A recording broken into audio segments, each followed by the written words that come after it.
Welcome to the motherfucking relay. We're covering today's top boxing news. Breaking news. We have a situation at the moment where Caroline Dubois, who's very good, yes, is mandated to fight Rhiannon Dixon. Absolutely. Rhiannon Dixon also has another opportunity to fight for a world title. So if she goes that way, then the IBF will order the next in line, which is Beatrice Ferreira. So Caroline Dubois will fight Beatrice Ferreira. For me, one of the best fights in women's boxing. This is the fight. It's not exactly what I predicted, not exactly what I expected, but it still is along those lines. I felt that Dubois versus Dixon would not see the light of day, that the purse bid itself could see Caroline walking away, or I don't know, maybe Matchroom redirects Rhiannon to fighting for another belt. But the fight wouldn't happen, that's what I said, and that's how it's looking. Eddie Hearn, in so many words, said that Rhiannon Dixon is going to be shooting for the WBO title, and if what Caroline Dubois wants is the IBF title, she will have to go through one of his other fighters. You see who's ranked right behind Rhiannon Dixon in the IBF's rank standings. You see who's there. You see whose name that is. It's Beatrice Ferreira, an Olympian, just like Caroline Dubois. In the past, Caroline Dubois has called for the Rhiannon Dixon fight because she knows Rhiannon, in spite of being a crafty southpaw, a talented one, a fast one, she doesn't have Caroline's amateur background. But Beatrice, she does. And then some. So what you have to wonder now is, will Caroline Dubois go through with this fight? Because it's not the first time it's been pitched. Way back there in July of last year, the good people at No Smoke Boxing made sure to publish an article detailing just this fight and how the idea was pitched to Caroline Dubois that she should fight Beatrice Ferreira in place of Rhiannon Dixon, and all of a sudden she starts talking about how Eddie Hearn is doing a terrible job promoting Beatrice Ferreira. Bear in mind, he promotes Rhiannon Dixon too, and you don't have a problem fighting her, so why does the promotion all of a sudden become an issue when it comes to Beatrice? Saying that he needs to do a better job promoting her, that he's got her too high on these cards. Which is bullshit. Beatrice is fighting in the same kinds of slots that Rhiannon Dixon is fighting on. Eddie Hearn promotes them both. He promotes both fighters, and when it's about Rhiannon, you're not worried about the promotion, but when it's about Beatrice, oh, now it's a problem. Now she's not being promoted right. She said in so many words that the time is not right for that fight, but it's right for Rhiannon. She knows what she's doing, and she knows why. She knows that Ferreira fight might turn out to be a lot harder than that Dixon fight, because that Ferreira fight, well, you don't have your amateur pedigree to lord over Beatrice Ferreira. She medaled in the Olympics. You want Rhiannon and not Beatrice because you know Rhiannon doesn't come from that, and you hope to exploit that. There are a lot of opportunists in the sport of boxing, which is why I don't romanticize the sport as much as I enjoy it. I'm honest about it. I'm honest with myself, and I'm honest about the fighters. And being honest, Caroline is an opportunist. You want Rhiannon, but you don't want Beatrice. They pitched this idea to you last year, and all you could talk about is how she's not being promoted right. I'd wager that this year, you still don't want that fight. Even if it's for a title. She's not going to cross over to Matchroom for that fight, and I don't think Ben Shalom is going to pay through the nose to bring Beatrice over to Boxer. So in all likelihood, Caroline may end up going the WBC route. You heard that right, the WBC, where she's ranked at number 1. And maybe she fights somebody in their rank standings, because now that Eddie is using Beatrice as a shield, the way it looks like Rhiannon might go on to become WBO champion. Caroline might decide to shoot for the WBC because she doesn't want to go through Beatrice for the IBF. WBC title isn't vacant, though. Not yet it isn't, but very soon it could be, because you heard what Eddie Hearn said. Katie Taylor's focusing on 140 pounds. She's going to stay up there. Whatever titles she still holds at 135, sooner or later, she's going to vacate those titles. The WBC could be one among them, and at some point, Caroline can fight for that, because I don't think she'll stay the course. Not if she has to fight Beatrice Ferreira. Not right now, not next. Does this mean that Rhiannon Dixon is ducking Caroline Dubois? By shooting for the WBO instead of the IBF? Rhiannon's ducking Caroline Dubois? I'll tell you what.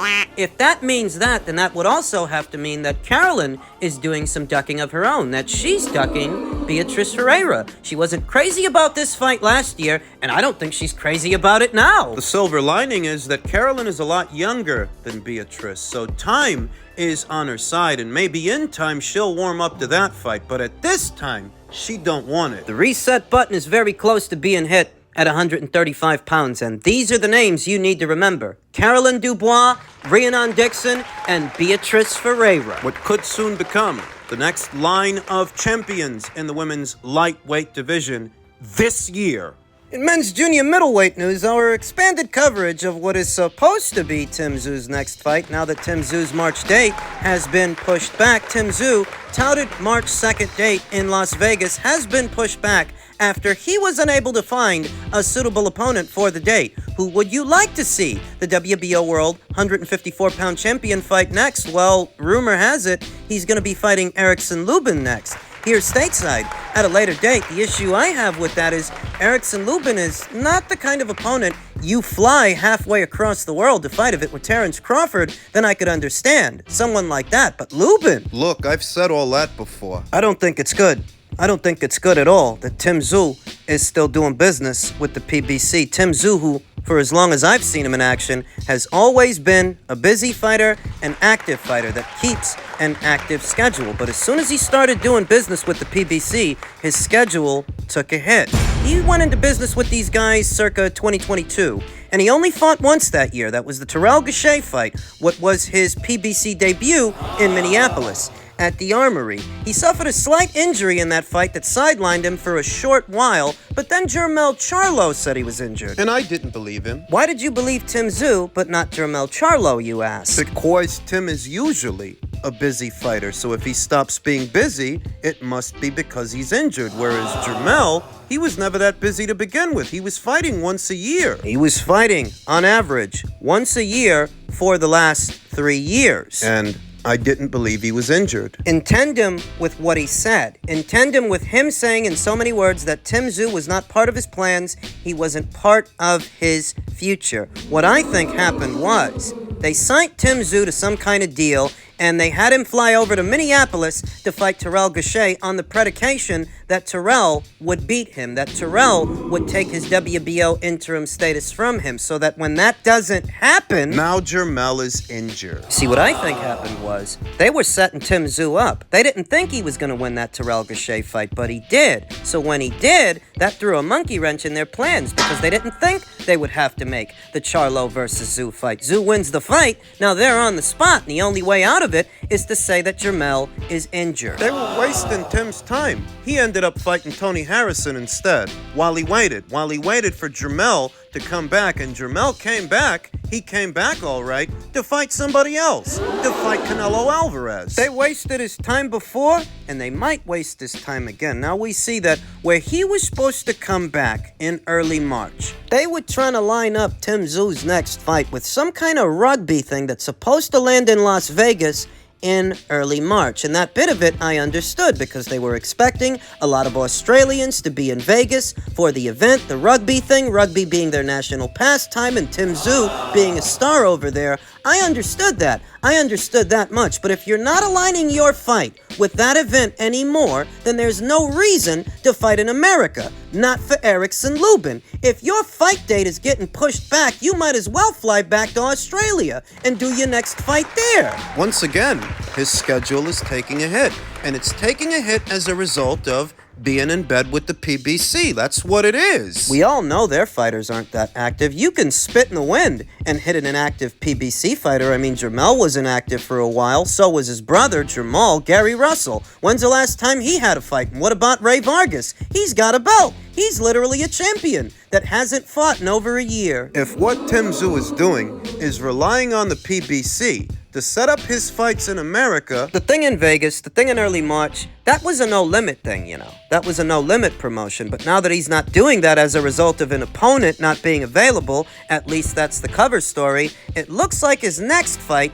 might be a PBC fight, a PBC show, where they are at the helm of promotion. And you already see what the problem is. He was going to get back out there in the first quarter of this year. That's what March would have been. Now, if his fight date is being pushed back, well, when is he going to get out? In the second quarter? And this is what I mean. This is what I'm talking about. Last year, all 3 of Tszyu's fights were in his native Australia and promoted by No Limit Promotions, not the PBC, and because of that, they were able to make all of his fights in a timely fashion. The Tony Harrison fight, the Carlos Ocampo fight, the Brian Mendoza fight. You're going to lose steam. You're going to lose momentum if you let the PBC handle your fights moving forward. And why fight in America? Why come here at all if it's not for a big name? Erickson Lubin is not a big name. That guy don't draw. If it were for somebody like Terrence Crawford, then I could understand. But Lubin, you're gonna come all the way to America from Australia for Erickson Lubin. Are you on drugs? Are you stupid or something? What, are you punchy? You're gonna come all the way here for him?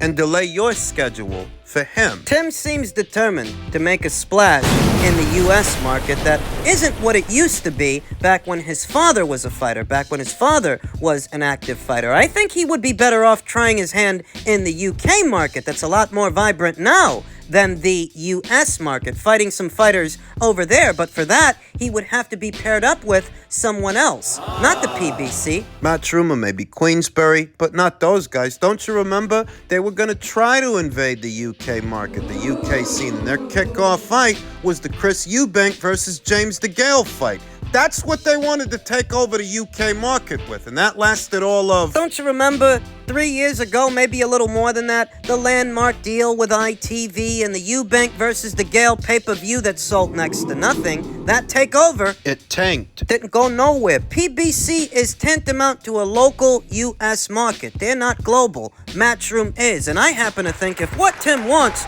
is to go global, go international, well, you'd be better off trying to break into the UK market than the US one. But you can't do that with the PBC. Now, maybe with Matchroom. With Matchroom, you can fight in America, you can fight in the UK, you can fight in fucking Mexico. They do shows all over the place. And if you play your cards right, maybe you can get your hands on some of that Saudi money. How many of Matchroom's fighters have gotten the opportunity to box in Saudi for big cash? Dimitri Bivol, Jai Opataya, Anthony Joshua. I think that if what Tszyu wants is to go international, he's going about it the wrong way with the wrong people, and it's already starting to affect his schedule of fights again. And for what? To fight Erickson Lubin.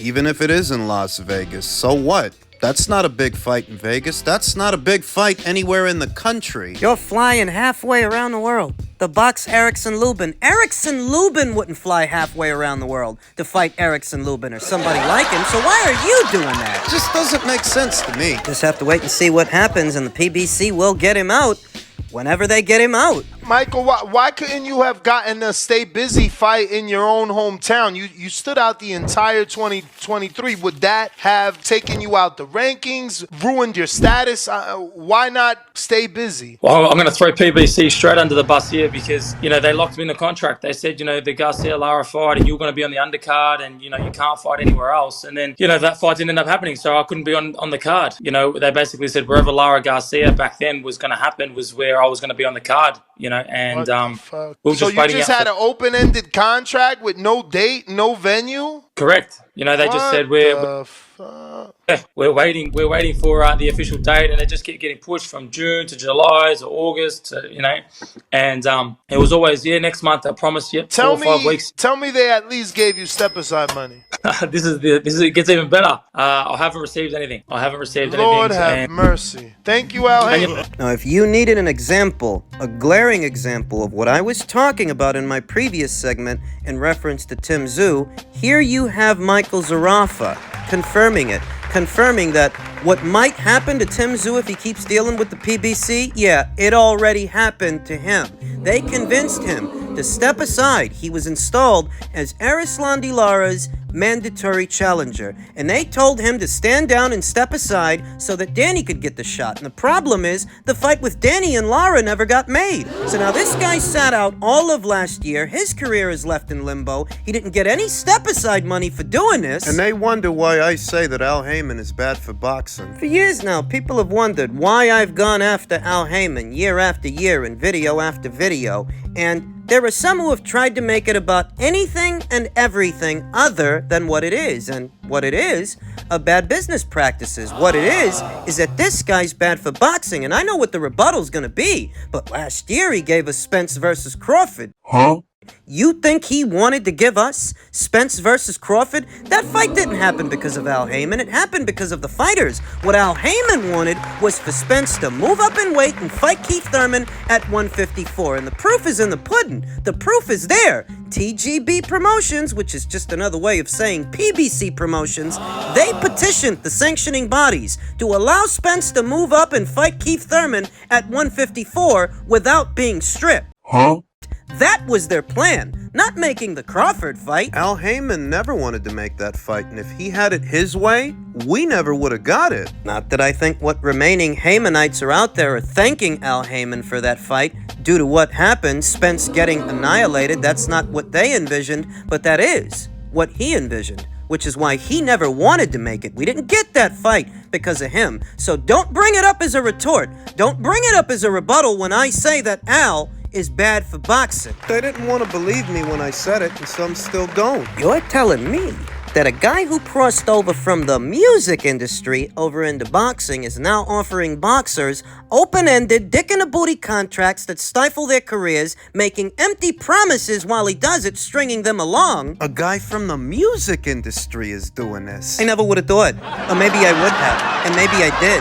And maybe I told you year after year. This guy's no good. This guy's no good for boxing. What's the benefit here? What's the benefit for Michael Zerafa? As soon as he became the mandatory challenger to one of their fighters, that's as soon as they convinced him to step aside. Stand down, step aside, and let the title shot go to one of their other fighters. Don't you see what they did and why they did it? It's not hard to see. They went into business with Michael for the same reason they went into business with Tim, because Tim became the mandatory to one of their fighters, and so did Michael Zerafa. Tim became the mandatory to Jermell, and Michael became the mandatory to Arislandi. But because Tim Tszyu is more talented than Michael and has more money behind him, he was able to work around that situation, whereas Michael's just fucked.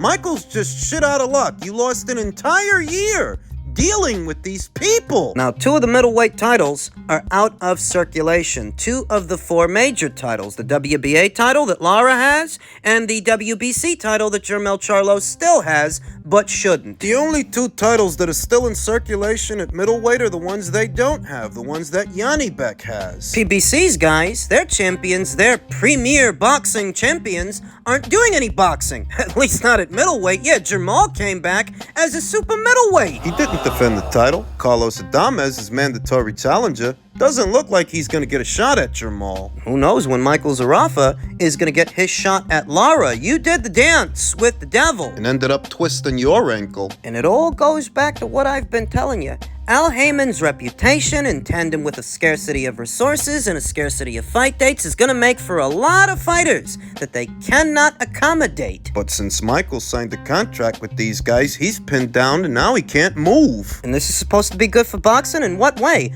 Boxers that can't box until you let them. Except you can't because you ain't got the dates, you ain't got the resources.